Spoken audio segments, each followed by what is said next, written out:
दोस्तों जैसा कि आपका 3 नवंबर को दोस्तों भौतिक शास्त्र का पेपर है, तो दोस्तों इस भौतिक शास्त्र के पेपर को ध्यान में रखते हुए आज हम दोस्तों एक महत्वपूर्ण प्रश्न पत्र हल करेंगे भौतिक शास्त्र के पेपर को। दोस्तों इस पेपर को जो हल करने का दोस्तों मेन मकसद यही है कि आपके दोस्तों इसमें पेपर को हल करने से आपके आत्मविश्वास में वृद्धि होगी।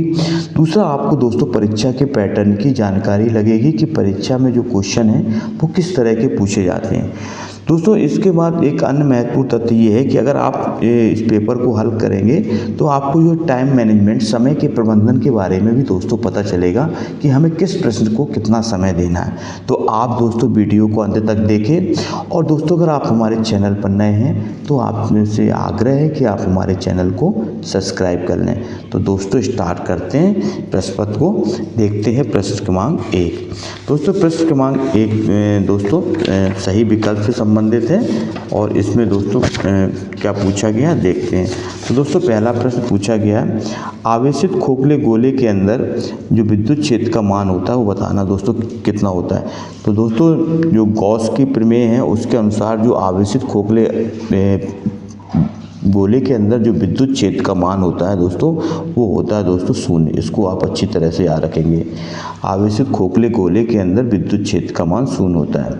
इसके बाद दोस्तों दूसरा प्रश्न, धारा घनत्व का एसआई मात्रक क्या होता है।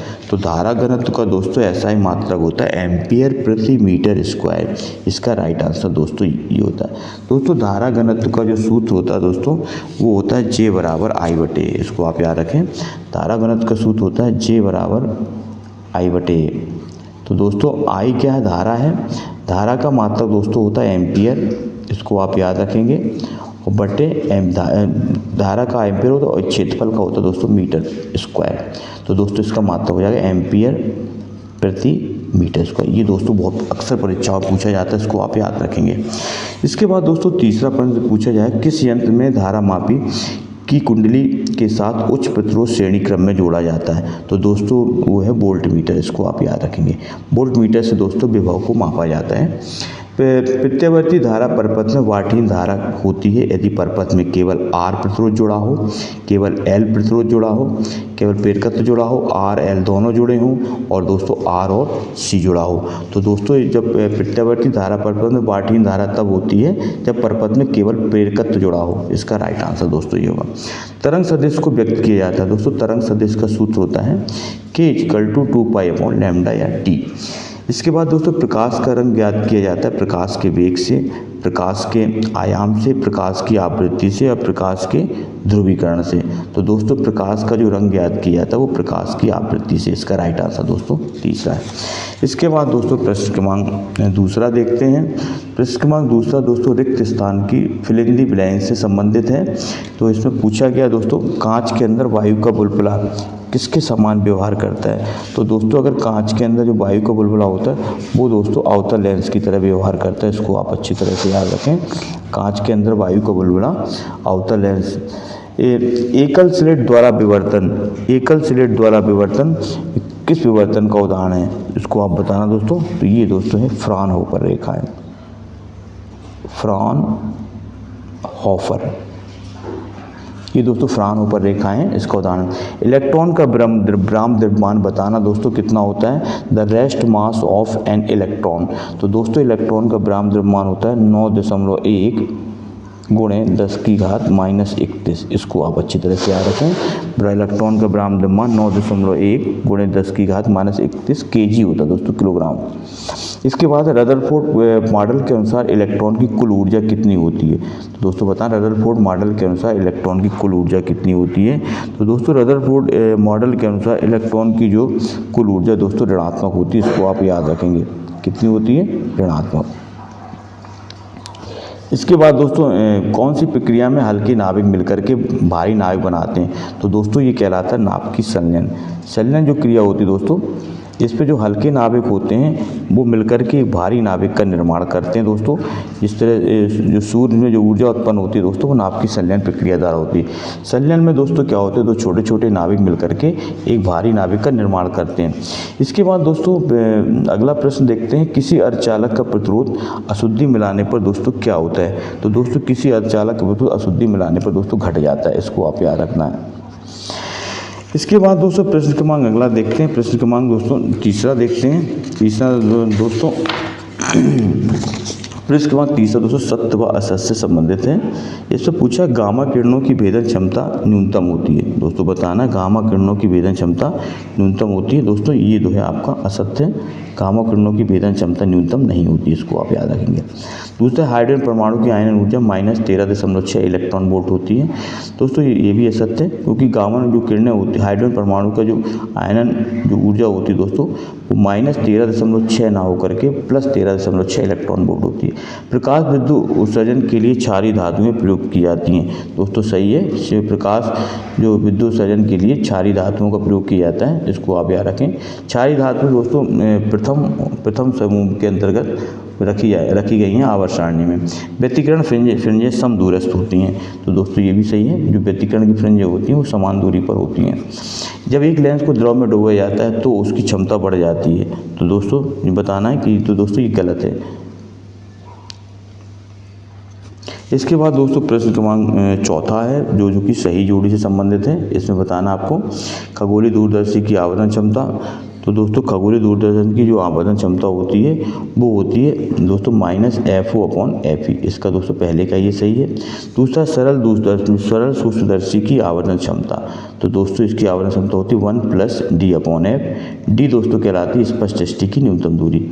इसके बाद संयुक्त सूक्ष्मदर्शी की आवर्धन क्षमता। तो दोस्तों संयुक्त सूक्ष्मदर्शी की जो आवर्धन क्षमता होती है वो ये है V0/UE 1+D/UE।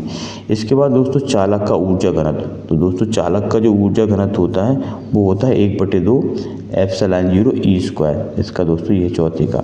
इसके बाद दोस्तों चालक की स्थिति ऊर्जा। तो चालक की स्थिति ऊर्जा थी 1/2 CV²। इसको आप रखा। C दोस्तों धारिता है और V है दोस्तों विभव। विद्युत फ्लक्स का मान बताना दोस्तों। तो विद्युत फ्लक्स का मान जैसे आप पता है आपको, ये इसका राइट आंसर दोस्तों ये 6वें का। तो दोस्तों ये जो है सही जोड़ी इस तरह संपन्न होती है। इसके बाद दोस्तों प्रश्न क्रमांक 5वां देखते हैं। 5वें में क्या पूछा है, किसी पदार्थ की चुंबकीय प्रवृत्ति -0.5 है तो ये कैसा पदार्थ है। दोस्तों बताना है, पदार्थ की प्रगति बनाना है तो कैसा है। तो दोस्तों ये पदार्थ जो है प्रतिचुंबकीय पदार्थ है, इसको आप याद रखेंगे। दोस्तों 3 प्रकार के होते हैं पदार्थ, प्रतिचुंबकीय, अनुचुंबकीय और दोस्तों लौह चुंबकीय। इसको आप याद रखेंगे। तो ये पदार्थ की प्रकृति कैसे है, प्रतिचुंबकीय। स्वप्रेरकत्व का 2 SI मात्रक बताना है। तो दोस्तों स्वप्रेरकत्व का SI मात्रक अक्सर बार परीक्षाओं में पूछा जाता है। इसका मात्रक दोस्तों हेनरी होता है, इसको आप याद रखेंगे। दोस्तों स्वप्रेरकत्व और प्रेरक और दोस्तों अन्योन्य प्रेरकत्व दोनों का मात्रक हेनरी ही होता है। इसको दोस्तों H से लिखा जाता है, इसको आप याद रखेंगे शॉर्ट में। धारा के वर्गमूल माध्यमूल मान RMS एवं शिखर मान में संबंध बताना है। दोस्तों ये धारा के वर्गमूल मान और शिखर मान में संबंध। तो दोस्तों इसका सूत्र होता है IRMS बराबर I0/√2। इसको सूत्र याद रखेंगे दोस्तों। वर्गमूल धारा जो होती है वो शिखर धारा /√2 के बराबर होती है। प्रेरण प्रतिघात और कोणीय आवृत्ति में संबंध बताना है। तो दोस्तों प्रेरण प्रतिघात को XL से लिखते हैं और कोणीय आवृत्ति को ω_L से। तो इसका सूत्र होता है XL = ω_L।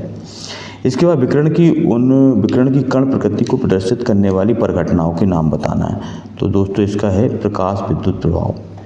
प्रकाश विद्युत प्रभाव दोस्तों वह घटना होती है जब किसी धातु पर प्रकाश डाला जाता है तो धातु की सतह से दोस्तों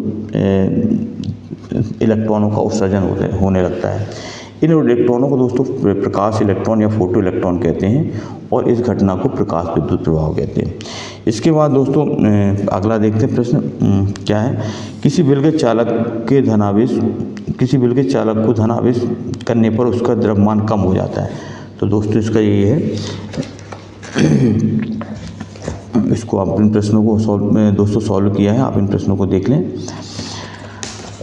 आवेशित करने के लिए उसमें जो इससे जो क्या होता है दोस्तों, इलेक्ट्रॉन निकल जाते हैं, जिससे चालक के कुल द्रव्यमान में क्या हो जाता है, कमी आ जाती है। दोस्तों ये प्रश्न था हमारा प्रश्न 65वां।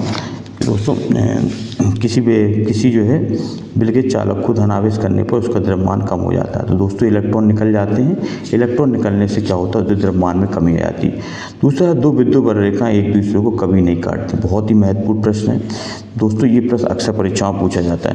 तो दोस्तों इसका आंसर ये है, दो विद्युत रेखाएं दोस्तों इसलिए नहीं काटती, यदि वे काटती हैं तो कटान बिंदु पर विद्युत क्षेत्र की दो अलग अलग दिशाएं होंगी, जो कि दोस्तों क्या है, असंभव है। इसको आप याद रखेंगे। इसके बाद दोस्तों विद्युत प्रतिरोध और विशिष्ट प्रतिरोध में दो अंतर लिखना है दोस्तों। तो विद्युत प्रतिरोध विशिष्ट प्रतिरोध में अंतर ये दिया है। इसका मात्रक ओम होता है दोस्तों, इसका मात्रक ओम इंटू मीटर होता है। कोई चालक विद्युत धारा के मार्ग में जो रुकावट उत्पन्न करता है उसे प्रतिरोध कहते हैं। और विशिष्ट प्रतिरोध होता है एकांक लंबाई और एकांक अनुप्रस्थ काट वाले चालक के प्रतिरोध को उस चालक के पदार्थ का प्रतिरोधकता कहते हैं। ये दोस्तों प्रतिरोध और विशिष्ट प्रतिरोध में अंतर है। इसके बाद दोस्तों प्रश्न इसी का दोस्तों सातवें अथवा में पूछा गया था, किसी चालक के आंतरिक प्रतिरोध की परिभाषा और उसका अयसाई मात्रक और विमीय सूत्र बताना है। तो दोस्तों आंतरिक प्रतिरोध की परिभाषा होता है सेल का विद्युत अपघट्य जो धारा के मार्ग में रुकावट डालता है दोस्तों, उसे सेल का आंतरिक प्रतिरोध कहते हैं। ये परिभाषा दोस्तों सभी परिभाषा बहुत ही महत्वपूर्ण है और इन परिभाषाओं को आप याद कर लें, ताकि आपकी अर्धवार्षिक और वार्षिक परीक्षा में दोस्तों अधिक से अधिक नंबर लेकर आप दोस्तों उत्तीर्ण हो सकें। तो दोस्तों आंतरिक प्रतिरोध होता है जो धारा के मार्ग में रुकावट है। इसका विमीय सूत्र, इसका मात्रक दोस्तों ओम होता है और इसका विमीय सूत्र होता है ml² T-3 A-1। ये दोस्तों इस तरह है। इसके बाद दोस्तों प्रश्न को 8वां पूछा गया है। 8वां न्यूमेरिकल संबंध है दोस्तों। एक सीधे तार में 335 एम्पियर की धारा प्रवाहित हो रही है। तार से 20 सेंटीमीटर की दूरी पर किसी बिंदु पर चुंबकीय क्षेत्र का परिमाण निकालना। तो दोस्तों इसका सूत्र होता है B बराबर μ0/I 2πr। तो इसमें दोस्तों μ0 का मान होता है 4π × 10⁻⁷ और दोस्तों इसमें I का मान ये रख दिया 35 है। इसकी जगह दोस्तों इसमें यहाँ मान रख देंगे दोस्तों सभी मान, और इसको सॉल्व करेंगे दोस्तों। तो इसका जो है मान आएगा 3.5 × 10⁻⁵ टेस्ला दोस्तों चुंबकीय क्षेत्र की इकाई होती है। इसको आप याद रखेंगे। इसके बाद दूसरा सवाल भी दोस्तों इसी का दिया है। व्योमोस खिंचे क्षैतिज बिजली के तार में 90 एम्पीयर की विद्युत धारा दोस्तों एक ओर प्रवाहित हो रही है। तो तार के 1.5 मीटर नीचे विद्युत धारा के कारण उत्पन्न चुंबकीय क्षेत्र की परिमाण ज्ञात करना है। तो दोस्तों इसका भी दोस्तों न्यूमेरिकल का सॉल्व किया है। B का मान B बराबर चुंबकीय क्षेत्र μ0/2π 2y/d। तो दोस्तों μ0 का मान होता है 4π × 10⁻⁷ 4π, और दोस्तों I का मान ये दिया है 2/2/1.5। और दोस्तों इस मान को सॉल्व करेंगे तो 1.5 × 10⁻⁵ टेस्ला। इसके बाद दोस्तों प्रश्न क्रमांक 9वां देखते हैं। 9वें में क्या पूछा गया। 9वां दोस्तों पूछा गया था, प्रश्न क्रमांक 9वां है दोस्तों। इन प्रश्नों को दोस्तों हल करने से आपका आत्मविश्वास बढ़ेगा, सेल्फ कॉन्फिडेंस, और दोस्तों आपको जो है पेपर में दोस्तों बिल्कुल कठिनाई नहीं होगी, आपका समय भी दोस्तों बचेगा। इसके बाद दोस्तों पूछा गया, संधारित्र दिश धारा को रोकता है जबकि उच्च आवृत्ति की प्रत्यावर्ती धारा को गुजरने देता है, ऐसा क्यों। तो दोस्तों ये है, संधारित्र जो है दिश धारा को रोकता है क्योंकि ये चार्ज जमा करता है, और जबकि उच्च आवृत्ति की प्रत्यावर्ती धारा को गुजारता है क्योंकि वह तेज़ी से चार्ज और डिस्चार्ज होता है। इसके बाद दोस्तों है, इसमें प्रत्यावर्ती धारा चुंबकीय धारा एवं रासायनिक प्रभाव को प्रदर्शित नहीं करती। दोस्तों ये पूछा है 8वां में 9वें का, प्रत्यावर्ती धारा चुंबकीय धारा एवं रासायनिक प्रभाव को प्रदर्शित नहीं करती। तो दोस्तों क्या होता है, जो प्रत्यावर्ती धारा होती है इसका जो परिमाण और दिशा दोस्तों लगातार परिवर्तन होता है। जो प्रत्यावर्ती धारा होती है दोस्तों वो जो है इसका मान जो है एक अधिकतम से न्यूनतम होता है। प्रत्यावर्ती धारा दोस्तों इस तरह चलती है, इसका मान दोस्तों एक साथ अधिकतम और एक साथ क्या होता है, न्यूनतम होता है। तो दोस्तों धारा और दिशा समय के साथ साथ क्या होती है दोस्तों, परिवर्तन होती है, जिससे कि एक पूर्ण चक्र में इसका औसत मान क्या होता है, शून्य हो जाता है। पूर्ण चक्र दोस्तों इसका ये होगा, एक पूर्ण चक्र में जो औसत मान होगा यहाँ तक वो दोस्तों शून्य हो जाता है। अतः प्रत्यावर्ती धारा चुंबकीय प्रभाव रासायनिक प्रभाव प्रदर्शित नहीं करती। इसके बाद दोस्तों अगला क्वेश्चन 10वां पूछा है। 10वें पूछा है रेडियो इसका दोस्तों 8वां पूछा है, सबसे कम आवृत्ति वाली विद्युत चुंबकीय तरंग का नाम उपयोग लिखिए। तो दोस्तों सबसे कम आवृत्ति वाली विद्युत चुंबकीय तरंग रेडियो तरंग है और इसका उपयोग दोस्तों संचार में किया जाता है, इसको आप याद रखें। जो हम मोबाइल वगैरह यूज करते हैं उसमें दोस्तों ये रेडियो तरंगों का ही उपयोग किया जाता है। विस्थापन धारा पूछी गई दोस्तों, इसमें विस्थापन धारा की परिभाषा। तो विस्थापन धारा वह धारा है दोस्तों जो किसी चालक में विद्युत क्षेत्र के कारण उत्पन्न होती है दोस्तों, वो विस्थापन धारा कहलाती है। इसका सूत्र है, इसको आप अच्छी तरह से याद रखें। ID epsilon 0 d delta phi upon delta t. ID विस्थापन धारा है, फाई 0 दोस्तों निर्वात की चुंबकशीलता है, एप्सिलॉन 0 निर्वात की चुंबकशीलता है, फाई विद्युत फ्लक्स है, d delta phi upon delta t है विद्युत फ्लक्स में परिवर्तन की दर है। इसके बाद दोस्तों है प्रश्न क्रमांक 11 है। प्रश्न क्रमांक 11 में दोस्तों पूछा गया है हाइड्रोजन परमाणु में केवल एक ही इलेक्ट्रॉन है किंतु इसके उत्सर्जन स्पेक्ट्रम में कई रेखाएं होती, क्यों? तो दोस्तों बताना, हाइड्रोजन की जो प्रकाश स्रोत में असंख्य परमाणु होते हैं दोस्तों, भिन्न भिन्न परमाणुओं में संक्रमण भिन्न भिन्न होता है, अतः हाइड्रोजन के उत्सर्जन स्पेक्ट्रम में कई रेखाएं होती हैं। इसको आप नोट डाउन कर लें। इसके बाद दोस्तों अगला प्रश्न है नेज और वाय अर्धचालक में दोस्तों कोई अंतर बताना है, 2 इसको भी देख लें आप। तो दोस्तों और दोस्तों पी टाइप और एन टाइप अर्धचालक में भी दोस्तों अंतर बताना। ये प्रश्न बहुत पूछा जाता है दोस्तों, बहुत ही महत्वपूर्ण प्रश्न है। तो दोस्तों ये है पी टाइप अर्धचालक और एन टाइप अर्धचालक में अंतर है। इसमें जो पी टाइप अर्धचालक दोस्तों, इसमें त्रिसंयोजी धातु, शुद्ध अर्धचालक में त्रिसंयोजी धातु मिलाई जाती है। त्रिसंयोजी दूसरी धातु में आते हैं बोरॉन, एल्यूमिनियम, गैल्वेनियम, ये दोस्तों मिलाई जाती हैं। और दोस्तों एन टाइप जो अर्धचालक होते हैं इसमें 5 संयोजी धातु मिलाई जाती है। 5वें समूह के तत्वों को nitrogen, phosphorus, arsenic, antimony, bismuth, ये दोस्तों मिलाई जाती है। इसमें दोस्तों आवेश वाहक होल होते हैं, इसमें दोस्तों आवेश वाहक इलेक्ट्रॉन होते हैं। तो दोस्तों इसको आप याद रखेंगे, बहुत महत्वपूर्ण प्रश्न है ये दोस्तों। पी टाइप एन टाइप अर्धचालक में अंतर पूछा जाता है अक्सर।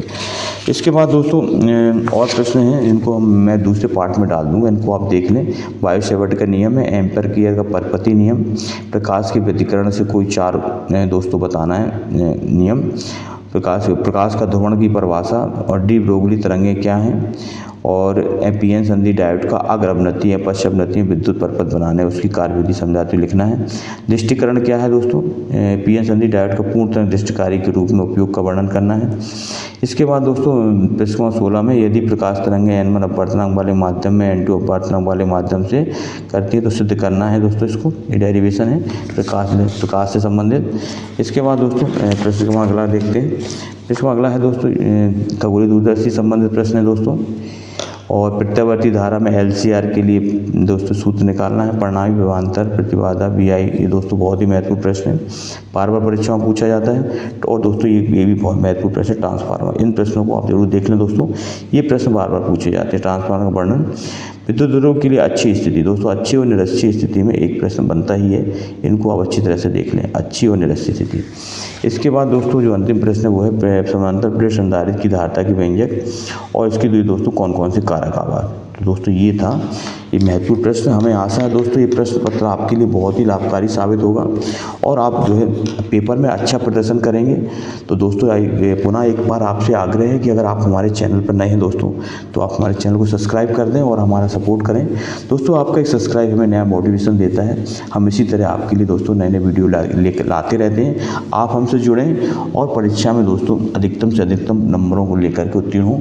आपका दिन शुभ हो दोस्तों। जय हिंद, जय भारत, वंदे मातरम दोस्तों।